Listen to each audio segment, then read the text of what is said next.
Hello class 12 students, welcome back to my YouTube channel biology classes. तो जैसा कि हम लास्ट पार्ट में पढ़ रहे थे डीएनए डुप्लीकेशन, रेप्लिकेशन, मल्टीप्लिकेशन और डीएनए मॉलिक्यूल, ये हमारा टॉपिक था।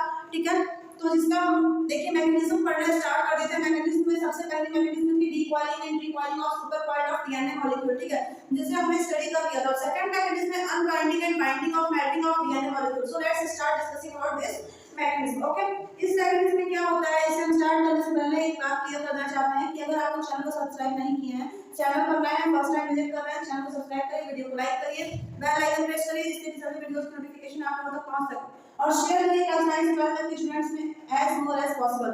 Okay, so let's discuss about unbinding and binding of melting of DNA molecule. That is the second part or second mechanism of DNA duplication. Okay, इसमें क्या होता है ना, DNA helicase enzyme होता है। डीएनए हेलिकेज एंजाइम ये क्या करता है, रिमूव कर देता है, remove the what, hydrogen bond. DNA helicase enzyme जो है वो हाइड्रोजन बॉन्ड को रिमूव कर देता है। ठीक है, कहां से, इन relax form of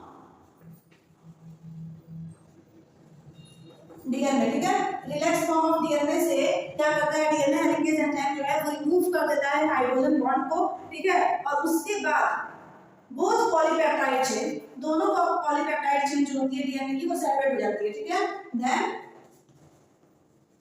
both polypeptide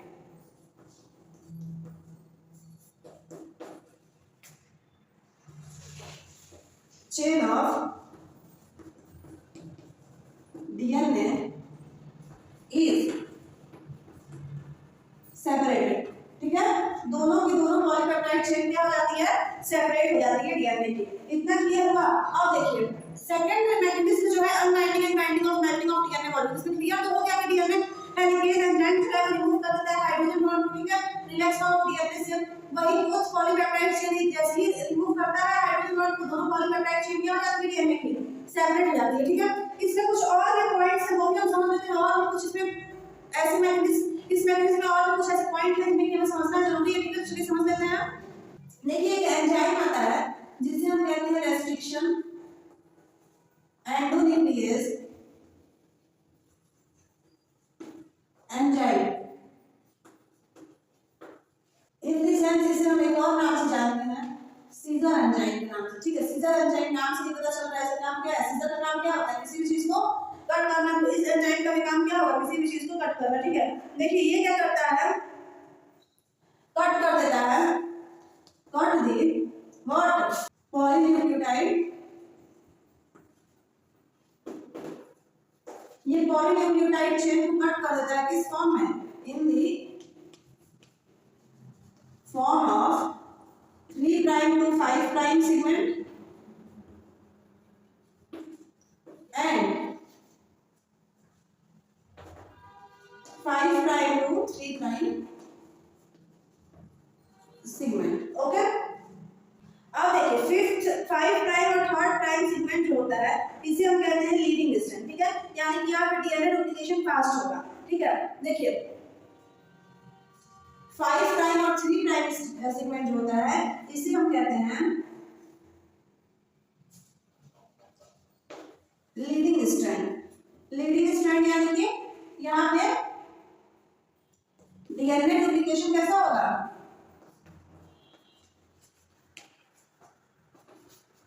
fast. ठीक है, और 3 प्राइम टू 5 प्राइम जो है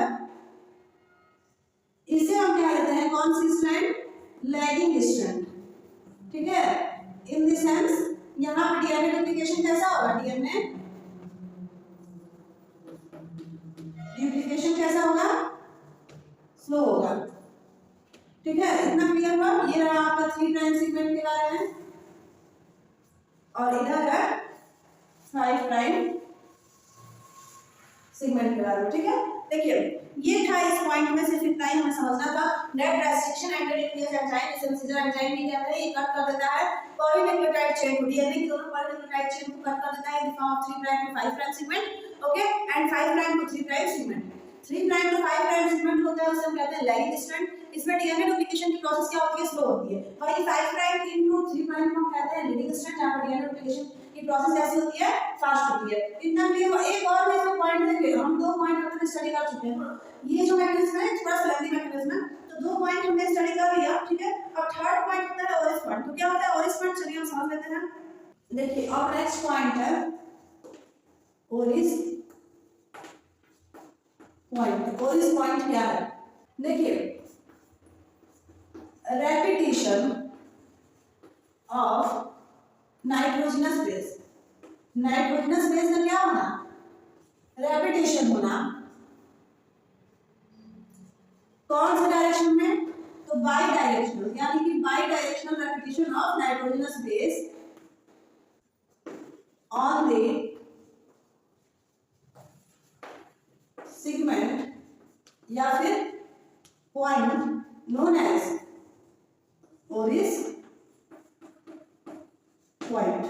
और ये ओरिस पॉइंट या फिर ओरिस सेगमेंट भी हम इसे कहते हैं।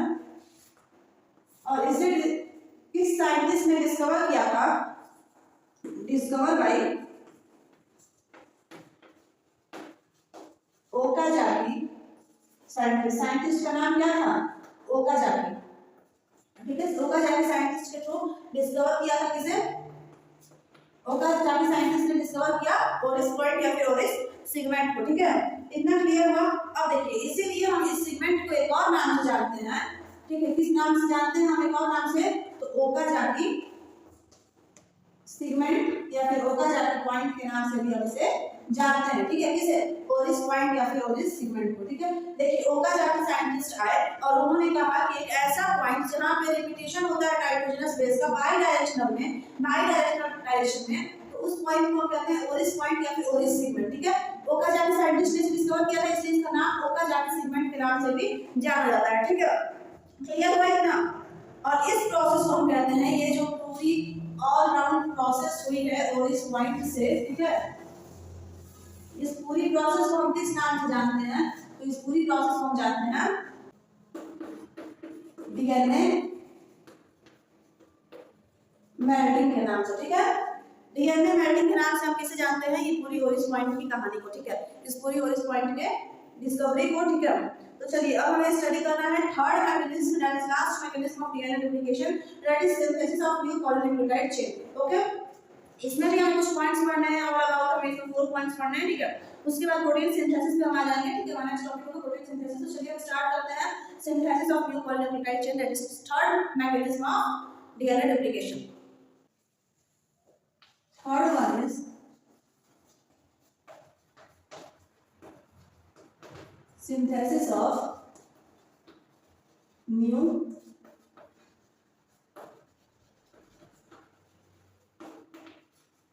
polynucleotide chain, ठीक है। जिसमें हमें 4 पॉइंट पढ़ने हैं, 4 पॉइंट में से स्टडी करना है। सबसे पहला पॉइंट है आरएनए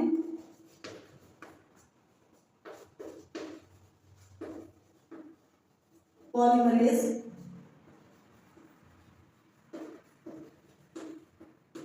एंजाइम, ठीक है। आरएनए पॉलीमरेज एंजाइम इसमें फर्स्ट पॉइंट है। देखिए हम ये सब क्या है हम इसे स्टडी कर लेते हैं, ठीक है। देखिए आरएनए पॉलीमरेज एंजाइम जो है ये क्या करता है? Forming the DNA primer strand. DNA की प्राइमर स्ट्रैंड का फॉर्मेशन कौन करता है? आरएनए पॉलीमरेज एंजाइम, ठीक है। इसके अगेंस्ट में, तो against the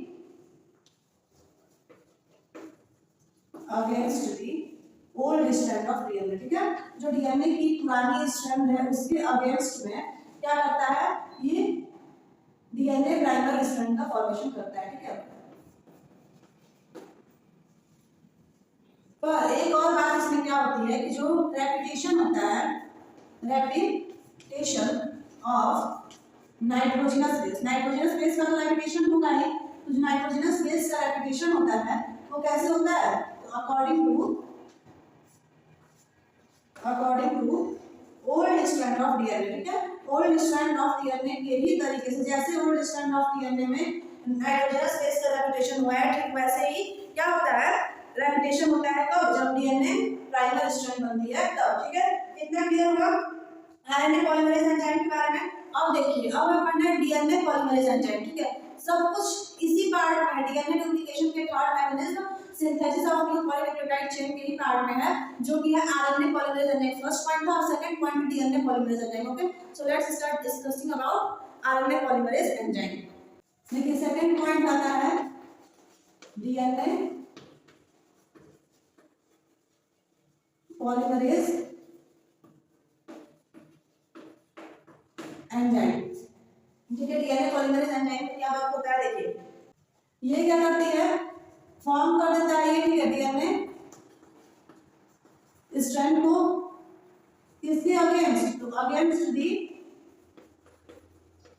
RNA primer. RNA primer के अगेंस्ट में डीएनए स्ट्रैंड का फॉर्मेशन कौन करता है, डीएनए पॉलीमरेज एंजाइम करता है, ठीक है, इन दी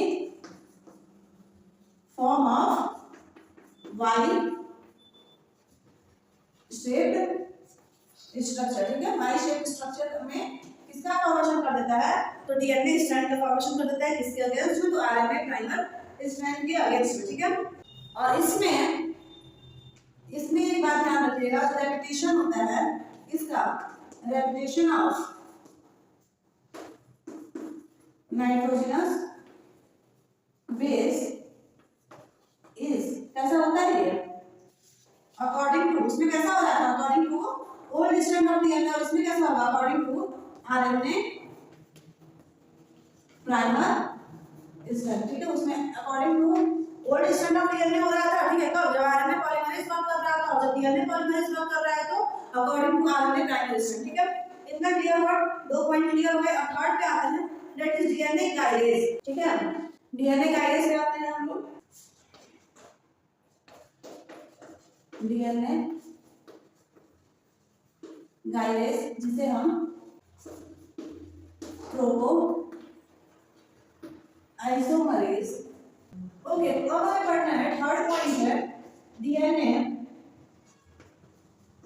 गाइडेज, ठीक है। डीएनए गाइडेज जिसे हम प्रोपो isomerase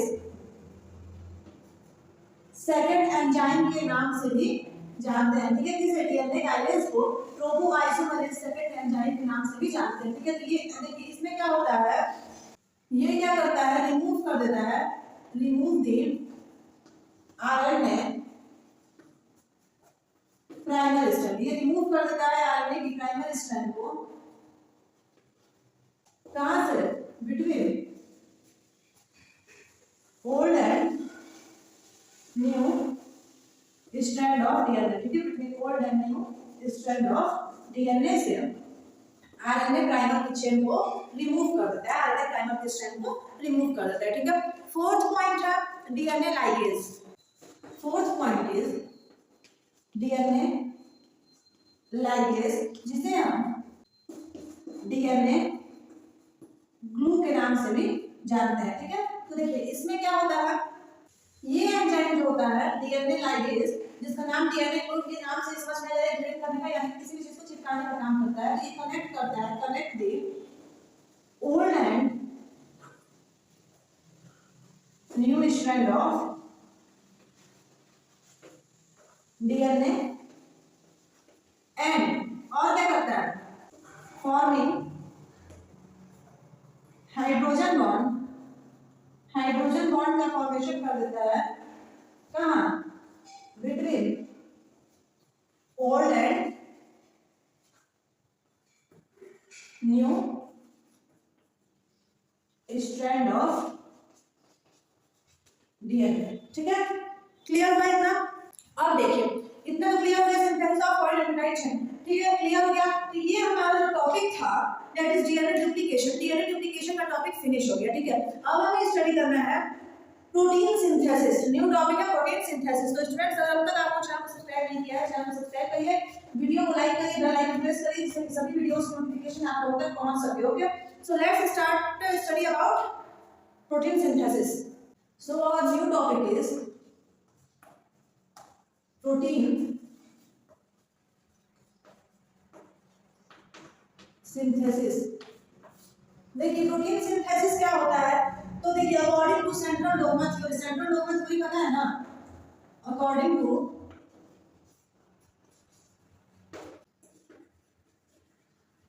central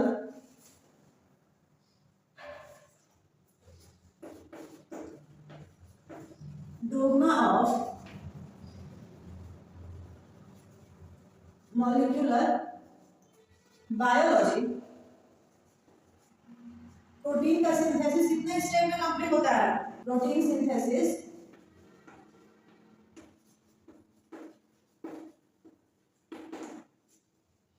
completing two steps. Okay, first step कौन सा होता है? ट्रांसक्रिप्शन का, ठीक है, और सेकंड होता है ट्रांसलेशन, ठीक है। तो ट्रांसक्रिप्शन में क्या होता है बताइए? डीएनए से क्या बनता है? एमआरएनए, ठीक है। और ट्रांसलेशन की अगर हम बात करें, ट्रांसलेशन में क्या होता है? एमआरएनए से क्या बन जाता है? प्रोटीन बन जाता है, ठीक है। अब यही ट्रांसक्रिप्शन की प्रोसेस को और ट्रांसलेशन की प्रोसेस को हमें डिटेल में स्टडी करना है कि आखिर कैसे डीएनए से एमआरएनए बनता है और एमआरएनए से प्रोटीन का सिंथेसिस होके फाइनल हो जाता है, ठीक है। तो चलिए हम स्टार्ट करते हैं। सबसे पहले ट्रांसक्रिप्शन के बारे में स्टडी करना, okay. So let's start about transcription. First है ट्रांसक्रिप्शन, ठीक है। ट्रांसक्रिप्शन का मतलब क्या होता है? डीएनए टू क्या बन जाएगा? एमआरएनए, ठीक है। यही क्या होता है? ट्रांसक्रिप्शन की प्रोसेस होती है, ठीक है, with the help of RNA polymerase enzyme, ठीक है, with the help of RNA polymerase enzyme, ठीक है। आरएनए पॉलीमरेज एंजाइम के हेल्प से ही क्या होता है? डीएनए से एमआरएनए का फॉर्मेशन होता है। कहाँ पे होता है ये काम? तो इनसाइड दी ट्रांसक्रिप्शन कहाँ होता है? तो इनसाइड दी न्यूक्लियस, ठीक है। ट्रांसक्रिप्शन कितने स्टेप में कंप्लीट होता है? तो complete in how many steps? 3 steps. कौन से होते हैं ये 3 स्टेप? ठीक है, फर्स्ट होता है प्रमोटर, सेकंड होता है स्ट्रक्चर जीन एंड थर्ड होता है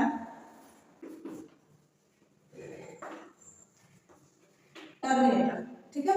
तो चलिए हम एक एक करके स्टार्ट करते हैं। प्रमोटर, स्ट्रक्चरल जीन और टर्मिनेटर के बारे में स्टडी करना है, स्टडी कर लेते हैं, ठीक है। प्रमोटर क्या है, स्ट्रक्चरल जीन क्या है और टर्मिनेटर क्या है? तो सबसे पहला क्या था?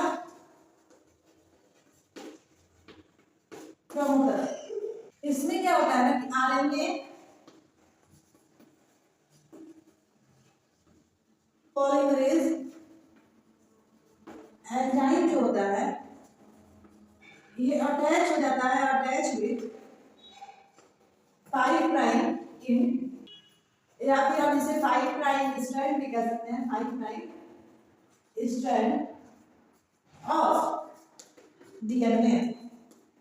और ये स्ट्रैंड जो होती है उसके बाद फंक्शन करने लगती है। ये जो 5 प्राइम स्ट्रैंड है इसमें क्या हो गया है?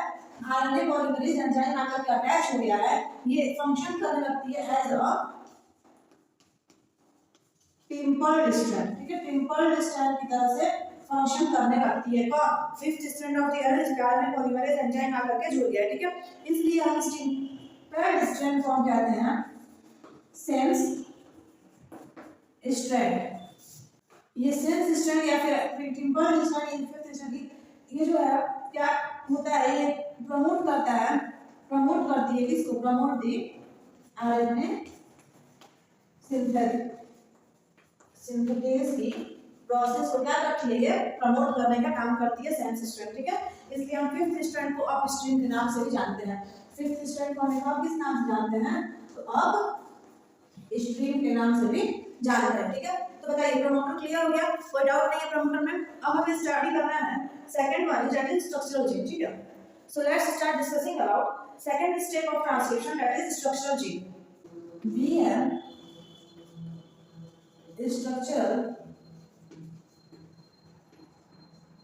जी। तो इसमें क्या होता है, with the help of RNA polymerase enzyme formation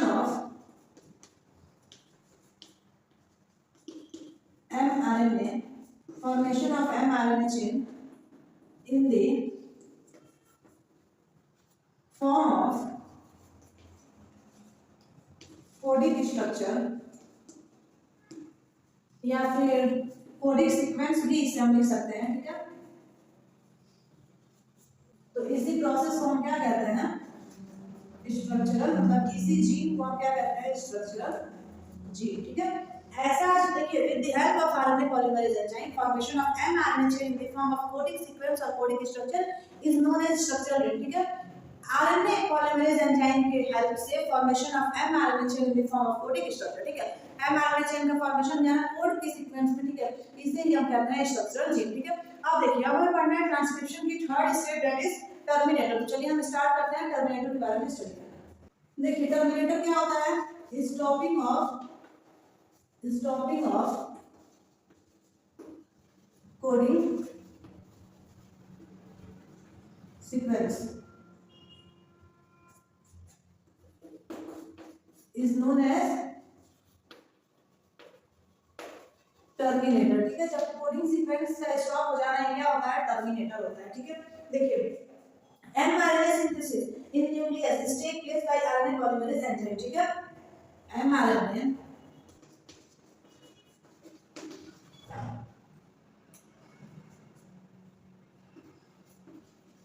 synthesis in nucleus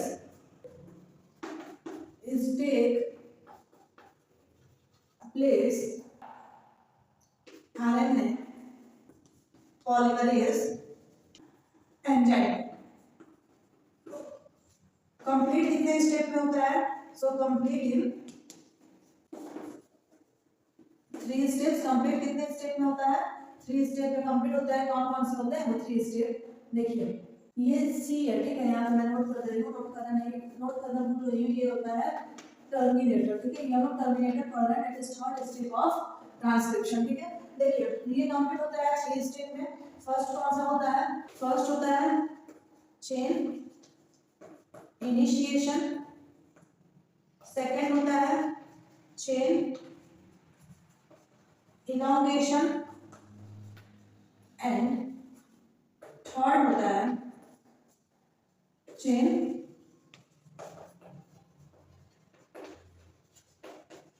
termination, ठीक है। क्लियर हुआ। देखिए, टर्मिनेटर की प्रोसेस ऐसी प्रोसेस होती है जिसमें स्टॉपिंग ऑफ कोडिंग सीक्वेंस हो जाता है, ठीक है। कोडिंग सीक्वेंस क्या होता है, स्टॉप हो जाता है। एमआरएनए का सिंथेसिस होता है न्यूक्लियस में, टेक प्लेस किसके थ्रू होता है, आरएनए पॉलीमरेज एंजाइम के थ्रू होता है। और ये प्रोसेस टर्मिनेटर की प्रोसेस कंप्लीट होती है 3 स्टेप में, that is chain initiation, chain elongation and chain termination, ठीक है। ये 3 स्टेप है, एक एक करके हमें इन तीनों को स्टडी करना है, ठीक है। तो चलिए सबसे पहले स्टडी कर लेते हैं चेन इनिशिएशन स्टेप क्या होती है।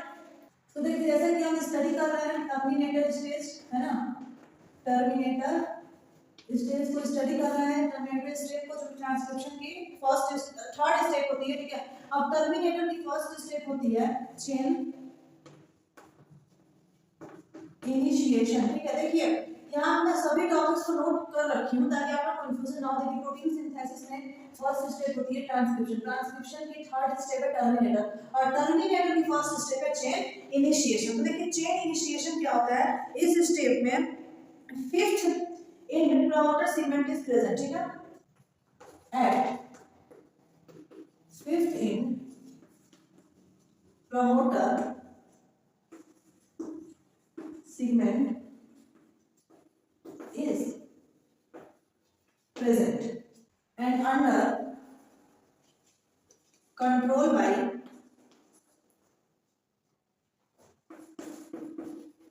RNA polymerase enzyme.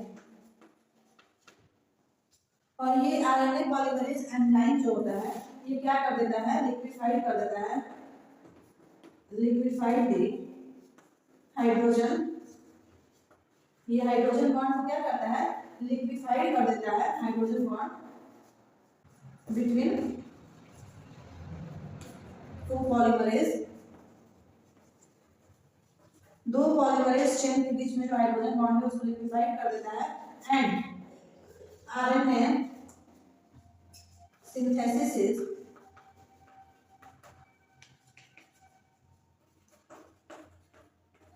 गोइंग, और ऐसे ही आरएनए की सिंथेसिस चलती रहती है। ठीक है, क्लियर हुआ चेन इनिशिएशन। अब देखिए सेकंड स्टेप है टर्मिनेटर की, दैट इज चेन इलांगेशन। तो चलिए हम चेन इलांगेशन के बारे में स्टडी कर लेते हैं।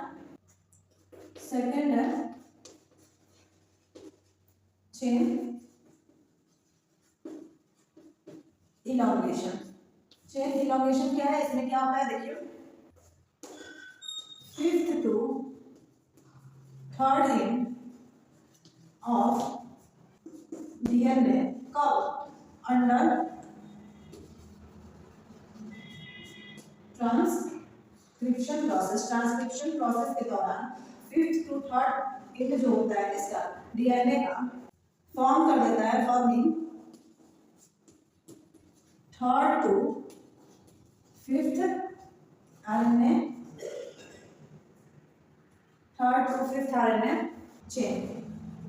ठीक है, इसलिए हम इसे क्या कहते हैं, टेम्पलेट स्ट्रैंड के नाम से भी जानते हैं। ठीक है, क्लियर हुआ इतना चेन इलांगेशन क्लियर हो गया।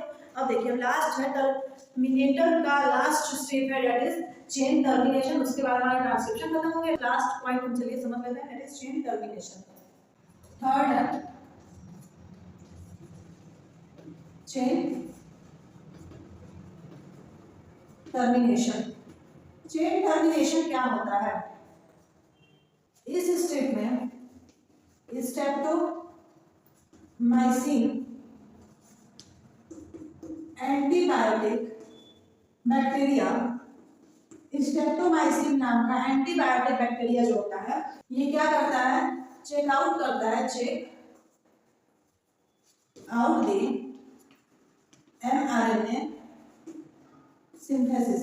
ठीक है, देखिए स्ट्रेप्टोमाइसिन नाम का एंटीबायोटिक बैक्टीरिया जो होता है वो चेक करता है एमआरएनए की सिंथेसिस को, और इसी प्रोसेस को हम कहते हैं नोन एज चेन टर्मिनेशन। इसी प्रोसेस को हम क्या कहते हैं, चेन टर्मिनेशन। ठीक है, क्लियर हो गया। अब देखिए, अब ट्रांसक्रिप्शन के ही प्रोसेस में कुछ ऐसी भी पॉइंट्स हैं जो कि यूज होते हैं और समझ लेना जरूरी है कि आखिर वो वर्ड्स कहना क्या चाहते हैं। तो चलिए हम उनके बारे में एक हिंट ले लेते हैं। ठीक है, देखिए ट्रांसक्रिप्शन के ही पॉइंट है वो भी। ठीक है, पहला है processing of mRNA transcription, processing of mRNA transcription. MRNA transcription में कैसे प्रोसेसिंग होती है इसे हम देखिए समझते हैं। देखिए after synthesis of mRNA in eukaryotic cell transfer in cytoplasm. ठीक है, जब देखिए आफ्टर सिंथेसिस ऑफ एमआरएनए की सिंथेसिस के बाद ये कहाँ चला जाता है, ट्रांसफर हो जाता है। ट्रांसफर इन वेयर, साइटोप्लाज्म में ट्रांसफर हो जाता है, जिसके पास इट हैविंग टू पार्ट, इसके पास दो पार्ट होते हैं। कौन कौन से देखिए, पहला होता है कोडिंग पार्ट। ठीक है, जिसे हम कोडिंग पार्ट को एक्सॉन के नाम से भी जानते हैं। ठीक है, एक्सॉन कैसा रहता है, नॉन एक्टिव रहता है। ठीक है, और वही अगर हम बात करें सेकंड की, तो सेकंड होता है, बताइए, नॉन कोडिंग पार्ट। ठीक है, नॉन कोडिंग पार्ट होता है। नॉन कोडिंग पार्ट को हम लोग इंट्रॉन के नाम से जानते हैं, और इंट्रॉन जो होता है ये कैसा होता है, इनएक्टिव होता है। समझ में आया। देखिए प्रोसेसिंग ऑफ एमआरएनए ट्रांसक्रिप्शन की अगर हम बात करें तो after synthesis of mRNA in a eukaryotic cell, ठीक है, एमआरएनए का सिंथेसिस हो जाना कहां पे, इन यूकैरियोटिक चेन में। ठीक है, यूकैरियोटिक सेल यूकैरियोटिक सेल में, ठीक है, इसे ही हम देखिए after synthesis of mRNA in a eukaryotic cell transfer in a cytoplasm, each having two part. One is coding part is known as axon, which is non-active, whereas non-coding part known as intron, which is generally inactive. Okay, processing of mRNA transcription समझ में आया। तो अब देखिए अब next point आता है split gene. Split gene क्या है, चलिए हम स्प्लिट जीन के बारे में समझते हैं। देखिए सभी के सभी पार्ट्स जो है ना वो ट्रांसक्रिप्शन में ही यूज होते हैं, ठीक है, तो अलग से ये कोई टॉपिक नहीं है, ट्रांसक्रिप्शन के ही बारे में हम अभी भी स्टडी कर रहे हैं, ठीक है। तो देखिए अब हम बात करें अगर स्प्लिट जीन की। स्प्लिट जीन क्या है, ये कहाँ होता है, यूकैरियोटिक सेल में, ठीक है। कैसा होता है ये, तो इंफॉर्मेशन जीन इसे हम कहते हैं, ठीक है, एज इंफॉर्मेशन जीन ये बात करता है कौन, स्प्लिट जीन, ठीक है। ये कहाँ प्रेजेंट रहता है, तो प्रेजेंट ऑन एक्सॉन सेगमेंट पे प्रेजेंट रहता है, ठीक है, कौन, स्प्लिट जीन। ओके, अब देखिए अब नेक्स्ट पॉइंट आता है एचएनआरएनए, जिसे हम हेटेरोजेनस न्यूक्लियर आरएनए भी कहते हैं, ठीक है। देखिए स्प्लिट जीन समझ में आया। अब है एचएनआरएनए, जिसे हम हेटेरोजेनस न्यूक्लियर आरएनए के नाम से भी जानते हैं। ये क्या है देखिए समझते हैं इसके बारे में, क्या कहता है ये, आफ्टर ट्रांसक्रिप्शन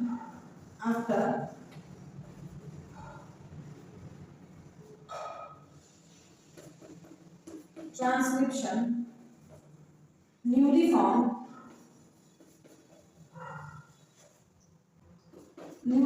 आरएनए जो होता है उसे ही हम क्या कहते हैं, नोन एज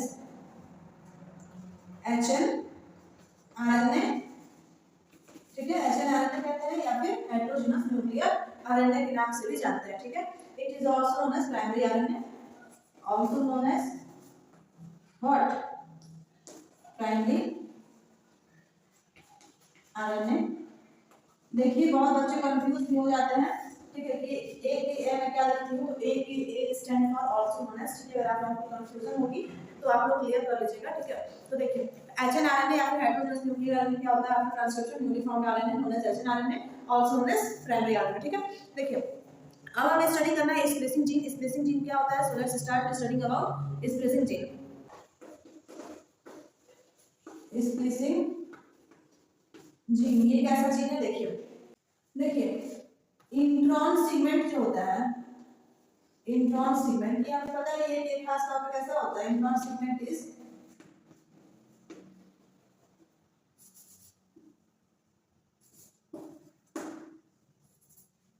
जनरली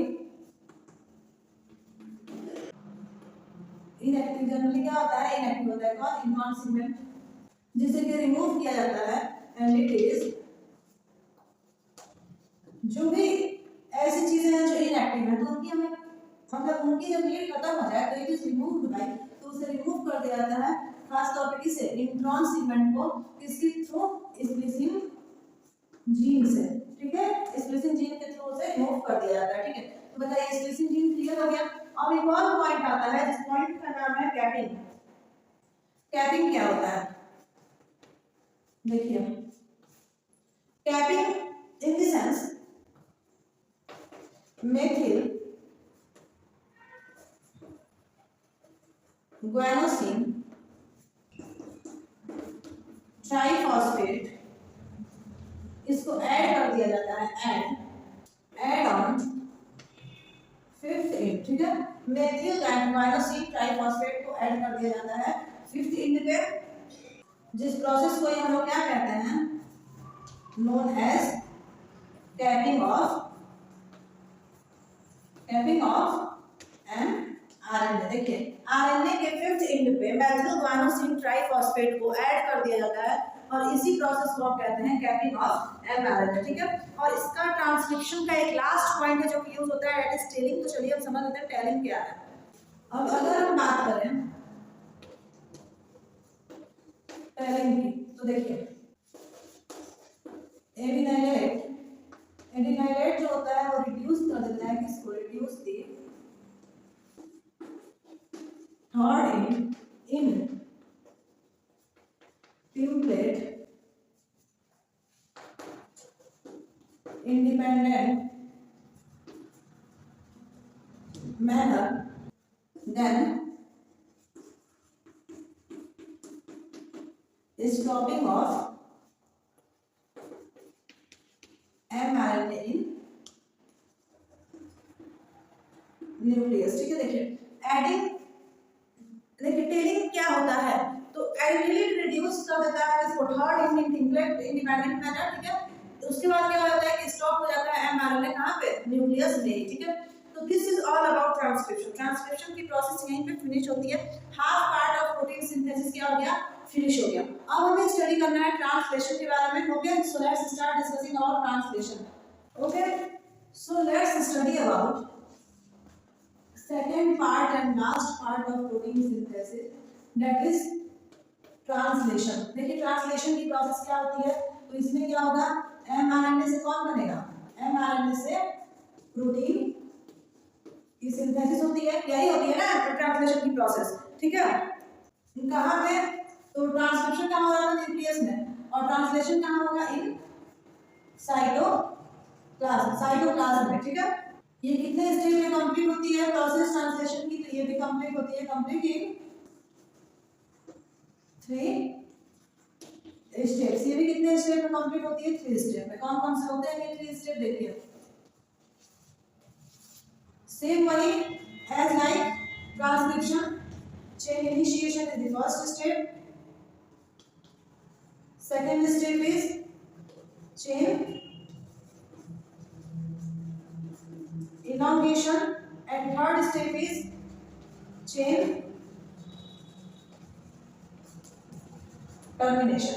ठीक है, चेन इनिशिएशन, चेन elongation और चेन टर्मिनेशन, इन तीनों को हमें एक एक करके स्टडी कर लेना है। ठीक है, चेन इनिशिएशन क्या होती है, चेन elongation क्या होती है, और चेन टर्मिनेशन की प्रोसेस क्या होती है। Okay, so let's start discussing about chain initiation, that is the first step of translation. Okay, तो अब हमें स्टडी कर लेना है चेन इनिशिएशन के बारे में, चेन इनिशिएशन की प्रोसेस क्या होती है। So let's start discussing about chain initiation. ठीक है, तो चलिए हम ये चेन इनिशिएशन के टॉपिक से आगे के टॉपिक्स जो है वो हम नेक्स्ट पार्ट में पढ़ेंगे। ठीक है, तो अगर आप लोगों को कोई डाउट है तो कमेंट सेक्शन में मेंशन कर दीजिए। ठीक है, आपका डाउट क्लियर किया जाएगा। ठीक है, और अगर कोई नहीं डाउट है तो आप लोग अब तक चैनल को सब्सक्राइब नहीं किया है, चैनल को सब्सक्राइब करिए, वीडियो को लाइक करिए, बेल आइकन प्रेस करिए, शेयर करिए जितना आप लोगों से पॉसिबल हो सके। Okay, thank you.